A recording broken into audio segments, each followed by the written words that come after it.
as, look at these pinheads, they were promoted as saving education. Well, who doesn't want to save education? Stopping California for cutting the education budget. But the education budget wasn't the real goal. Let me show you a little something about the people involved in these protests. These are the posters that were used to promote this right here. Education is a human right.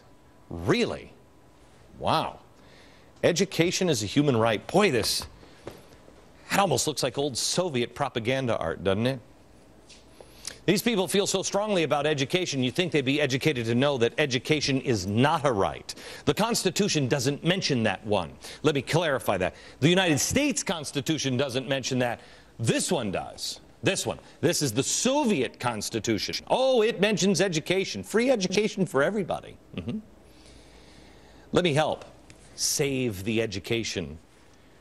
Rights do not come from government. They never have. If they do, you end up with a completely different government. You end up with a footstool. Or you end up with one of those things, stockades. Your rights come from God. If government grants you rights, then you're a slave to the government, because if they grant them, they can also take them away. In America, you don't have that right. This is what knowing what this chair is all about. You got to know what it is. Adding an education is just adding another coat of ugly paint. Another ding, another scratch, somebody else just standing on it or whatever. It wasn't designed to do that. If you want government to start granting rights, then perhaps it's time to start looking for something other than a chair. Something entirely different than this, because that's not what this one does. That's what this one does. The other element involved in the Save the Education rallies comes from the radical left. These rallies have already been marred by vandalism and violence. Tea parties, no. These, yes. Tomorrow we're going to get into this in greater detail. But I want you to look again closely at this poster. Look at the bottom of this poster. It says, resist, mobilize, and transform. Yeah, you can't see it. It's down at the bottom of the screen. Pull in. Yeah, Oscar, can you pull in here? Resist, mobilize, and transform. Last year, I told you about this book. It's written by the Invisible Committee. The book is called The Coming Insurrection. It's written by 12 people. Some of them now are in jail over in, I think, in France. It's written by communists over in Europe, and they say everything about destroy the family, you name it. This is the most evil book I think I've read in a long, long time. This, I told you, was over in Europe, and it was coming here. It's here, gang. It's here in that poster. Do you remember what I showed you this week? You remember the bald communist? Let me show you the bald communist again. We have to help bring this government down. We have to help destroy this system, and that requires increasing the alienation that working class and oppressed people feel.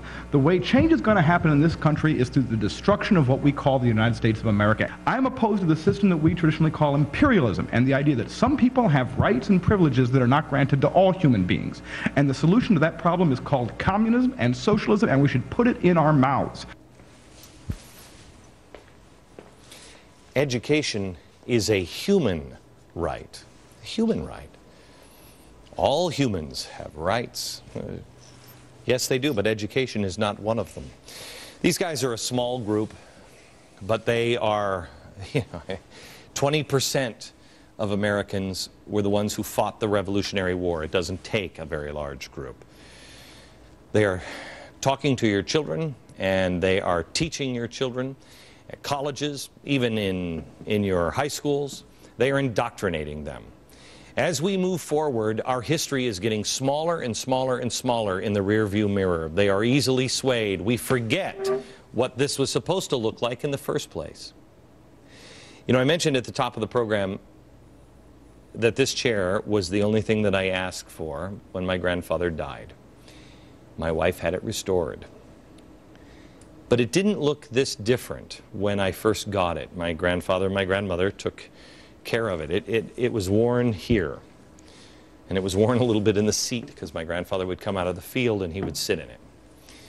But do you know how it got so worn and weathered that I didn't even know what to do with it anymore?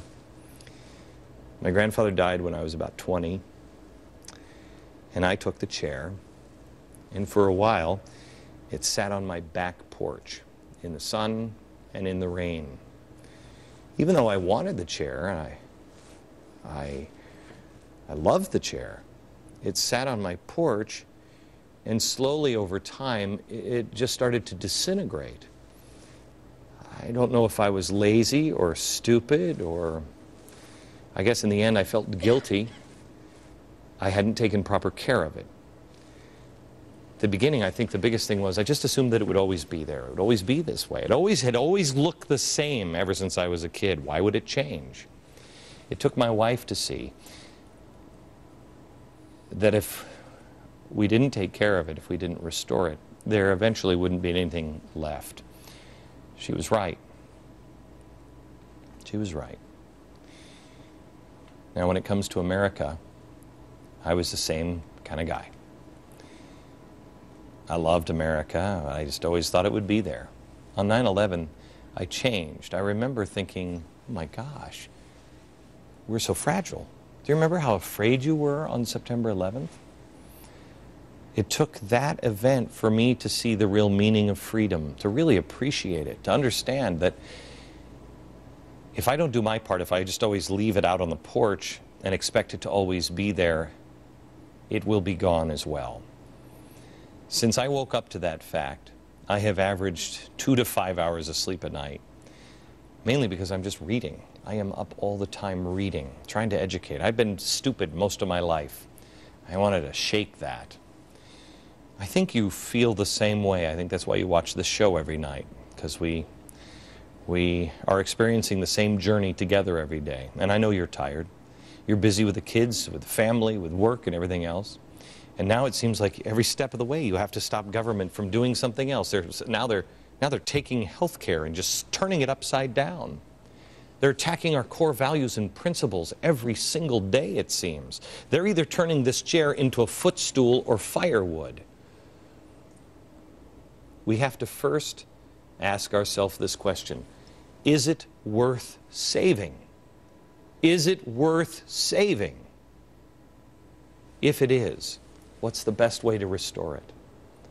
The right way to restore America is to stop the transformation. The only way you can do it is to learn history, to see what it was originally, strip it down, look at it. Why did they write these documents the way they did? I could ring the warning bell every single day on this program, but unless you watch, unless you think, unless you're intrigued enough to go and read, unless you act on a local level, and I don't mean with politicians, I mean at your own home with your own children, if you don't do it, in 10 years your kids won't know who Daniel Boone is. Daniel Boone was a big man. Do you remember that?